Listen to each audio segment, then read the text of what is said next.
Greetings, adventurers, and once more welcome to Epic Armoury. Today, we will show you how you can tweak your armor in order to make it slightly more evil.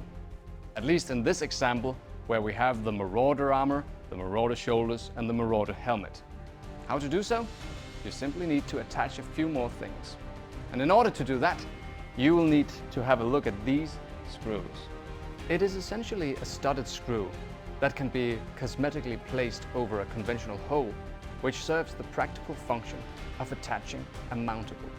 A mountable is an accessory with an attached screw that can be mounted to your armor if your armor indeed has the fitting hole for it.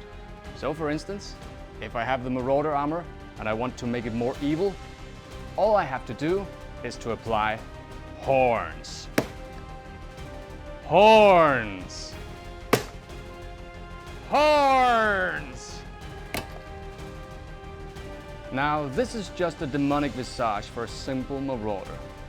But imagine the possibilities of mountables and place-holding armors, especially considering that you yourself can make your own mountables and upgrade your current equipment to place it. If you want to see an example of how we do it in-house, click this video.